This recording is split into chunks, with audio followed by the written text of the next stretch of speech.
अब यो हो Samsung Galaxy A05s Samsung को A04s को चाहिँ अपग्रेड हो यो। अब यसको प्राइस रहेको छ 21999 4 128 GB भेरिएन्ट, त्यसैगरी 23999 6 128 GB variant, 256 GB storage variant भने चाहिँ यसमा छैन। अब यो बजेटमा मैले एउटा फोन लिन खोजिरहेको छु भने मलाई के चाहिन्छ त एटलिस्ट एमोलेड डिस्प्ले 90 हर्ज भए पुग्छ हैन, 120 हर्ज पनि चाहिदैन। त्यसैगरी अबभ एभरेज परफर्मेन्स, क्यामेरा ठीकठाक भए हुन्छ, त्यसैगरी फास्ट चार्जिङ हुनु पर्यो, रेस्पोन्सिभ युआई हैन।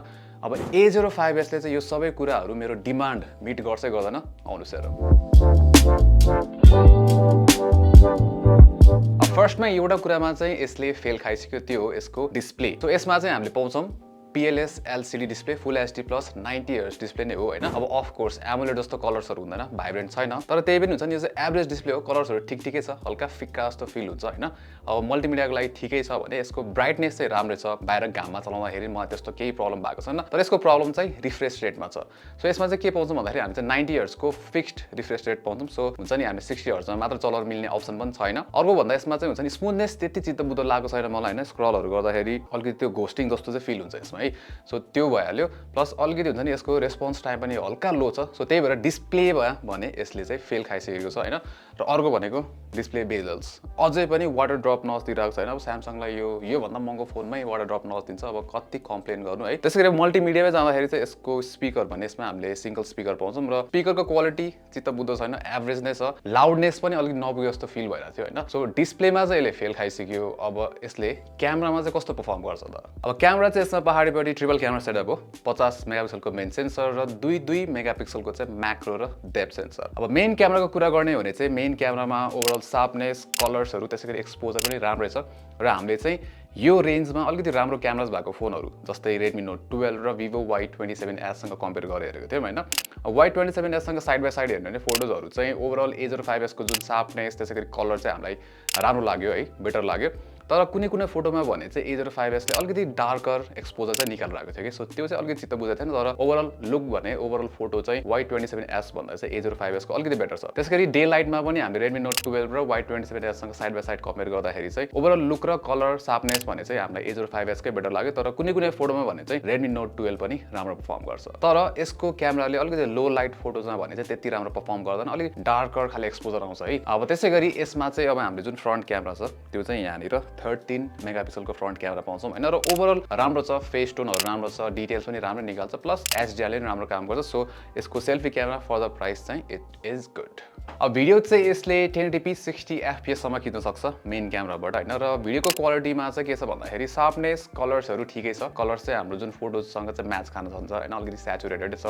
तर यसमा चित्त नबुझ्ने भनेको चाहिँ स्टेबलाइजेसन। सो अलिकति हिँड्दाखेरि पनि त्यो हल्का मुभमेन्ट्सहरू चाहिँ देखिन्छ, अलिक सेकी नै आउँछ है। तर त्यो ओभरअल भिडियो पनि ठिकठाक मात्र छ यसको। अब क्यामेरा चाहिँ यसको यो रेन्जमा वान अफ द बेस्ट नै लाग्यो हामीलाई। तर यसले परफर्मेन्स कस्तो छ त यसको परफर्मेन्स, लेट्स चेक आउट। अब यसमा चिपसेट चाहिँ हामीले क्वालकमको Snapdragon 680 चिपसेट पाउँछौँ, जुन चाहिँ अलिकति पुरानै चिपसेट हो, 2 वर्ष पुरानो चिपसेट। त्यसैगरी र्याम यसमा 4GB अथवा 6GB आउँछ भने स्टोरेज चाहिँ 128GB मात्र छ, स्टोरेज 256GB यसमा छैन। अब Snapdragon 680 चाहिँ कस्तो चिपसेट हो भन्दाखेरि यो चाहिँ त्यति पावरफुल चिपसेट हैन। सो गेमिङको लागि डेफिनेटली काम लाग्दैन यो चिपसेट हैन, त्यति राम्रो परफर्म गर्दैन। तर इभन डेली टास्क रन गर्दाखेरि पनि 680 चाहिँ यसमा त्यति राम्रो छैन कि। हुन्छ नि, अलिकति एनिमेसन ल्याग्सहरू, UI ल्याग्सहरू भेटिन्छ यसमा हामीले हैन, अलिअलि यस्तो त्यति स्मुथ फिलै छैन कि UI चलाउँदाखेरि है। एभरेज खाली छ परफर्मेन्स, UI परफर्मेन्स पनि। अब गेमिङ परफर्मेन्स मैले फर्स्ट पनि भनिहालेँ, त्यति चित्तबुझ छैन यसको है। अब बेन्चमार्क स्कोर्सहरू पनि लाइक एभरेजमा छ, अन्डर पारै भनौँ है। तपाईँले यहाँ हेर्न सक्नुहुन्छ हाम्रो GPU परफर्मेन्सहरू, त्यसैगरी CPU परफर्मेन्स। अब गेमिङ कस्तो छ आउनुहोस् त्यो पनि हेरिहालौँ। अब फर्स्टमा चाहिँ हामीले यसमा PUBG ट्राई गरेको थियौँ र सेटिङ्स भनेको चाहिँ स्मुथ ग्राफिक्स र फ्रेम रेट चाहिँ हाई, र फ्रेम रेट चाहिँ हामीले हाईभन्दा माथि जान मिल्दैन यसमा है। PUBG चाहिँ हामीले 28.9 FPS दिइरहेको थियो एभरेजमा,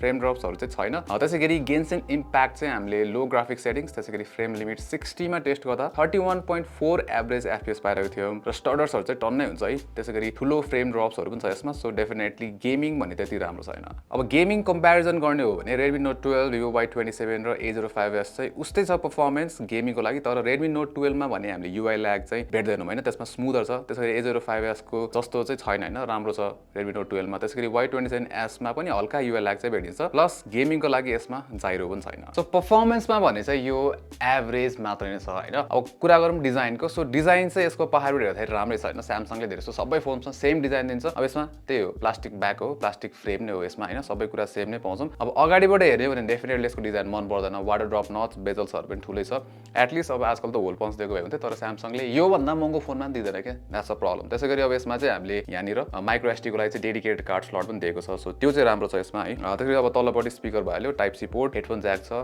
माइक भइहाल्यो हैन यतापट्टि चाहिँ फिंगरप्रिन्ट सेन्सर रह्यो भोल्युम बटन भइहाल्यो र फिंगरप्रिन्ट सेन्सरले चाहिँ राम्रै काम गर्छ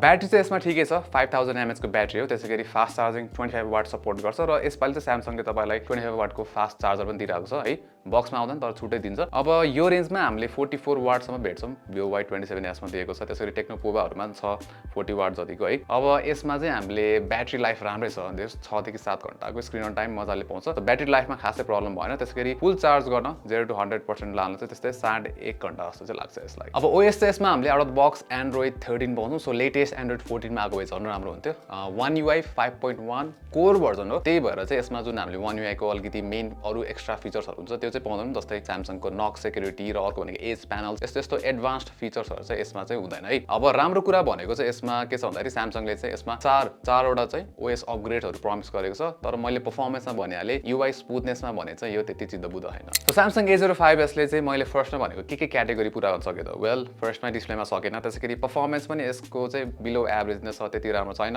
क्यामेरामा भने चाहिँ यो राम्रो छ वान अफ द बेस्ट भन्छु यो प्राइस रेन्जमा चाहिँ अब डिजाइन चाहिँ ठिकै छ यसको हैन त्यसैगरी UI रेस्पोन्सिभनेस भने यसको चित्त बुद्ध हैन र फास्ट चार्जिङ चाहिँ एक्सेप्टेबलै छ है अब तपाईलाई चाहिँ हुन्छ नि यो प्राइसको लागि चाहिँ A05s लिनु छ भने यो चाहिँ एभरेज फोन मात्र हुन्छ अब तपाईलाई चाहिँ परफर्मेन्स चाहिएको छ गेमिङ परफर्मेन्स चाहिएको छ भने पोको M5 टेक्नो पोवा 5 हरु इन्फिनिक्स नोट 30 यो फोनहरु लिँदा हुन्छ तर यिनीहरुमा प्रब्लम भनेको सफ्टवेयर सपोर्ट अब त्यसैगरी तपाईलाई चाहिँ हुन्छ नि अलिकति बेटर डिजाइन चाहिएको छ भने Vivo Y27s छ जसको चाहिँ क्यामेरा पनि डिसेन्टै छ त्यसैगरी परफर्मेन्स भने चाहिँ सेम यसको जस्तै हो UI पनि त्यति रेस्पोन्सिभ छैन त्यसमा चाहिँ र अर्को भनेको ओभरअलमा Redmi Note 12 अब यसमा चाहिँ हामीले AMOLED डिस्प्ले पनि पाउँछौं 120Hz को AMOLED डिस्प्ले त्यसैगरी परफर्मेन्स चाहिँ अब उस्तै हो हैन तर गेमिङ परफर्मेन्स उस्तै छ भने UI रेस्पोन्सिभनेस चाहिँ Redmi Note 12 को बेटर छ क्यामेरा पनि ठिकठाकै छ त्यो प्लस त्यसमा चाहिँ HyperOS को अपडेट पनि आइसकेको छ त यो थियो हाम्रो A05s को रिभ्यु यस्तै भिडियोजको लागि चाहिँ हामीलाई सब्स्क्राइब गर्नुस् प्लस त्यहाँ त्यो बेल आइकन थिच्नुला for notifications until next time नमस्ते TechLekh